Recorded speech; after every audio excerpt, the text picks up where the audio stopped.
Mga kababayan, ladies and gentlemen, Assalamualaikum, madayaw ug maayong adlaw kaninyong tanan. Magandang araw sa inyo lahat. Taos-puso nating kinikilala at binibigyan ng parangal ang katapangan, kabayanihan at paglilingkod ni Sergeant Jernel Ramiliano.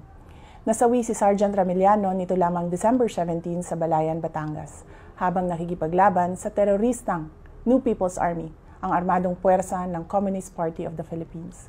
Si Sergeant Ramiliano ay isa lamang sa mga biktima ng karumal-dumal na gawain ng mga teroristang CPP, NPA at NDFP. Kabilang ang kanyang pamilya sa mga libo-libong pamilyang nawalan ng mahal sa buhay.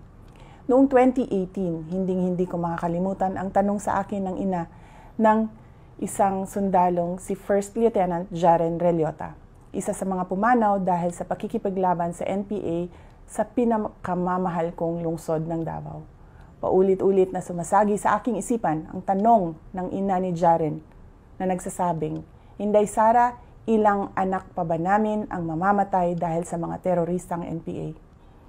Marami pang Sergeant Ramiliano at First Lieutenant Relota ang magbubuwis ng buhay kung ipagsasawalang bahala natin ang traidor, mapanlinlang at marahas na kalabang CPP, NPA at NDFP.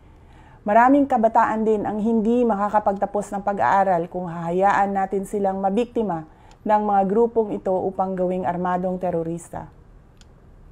Mga kababayan, gusto kong malaman ninyo na ang tanging layunin ng CPP, NPA at NDFP ay sirain ang pundasyon ng ating demokrasya, pabagsakin ang mga institusyon ng pamahalaan at kaladkarin tayo sa kahirapan, kaguluhan at kawalan ng hustisya.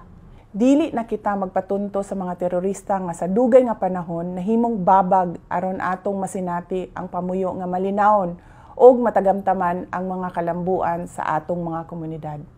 Para naman po sa mga magulang, asawa, anak at buong pamilya ni Sergeant Jernel Ramiliano, nakikidalamhati po ako sa inyo at saludo po ako sa serbisyong ipinamalas ni Jernel sa ating mahal na Pilipinas.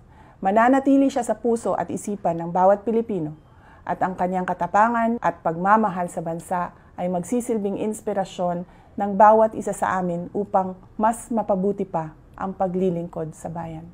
Syukran.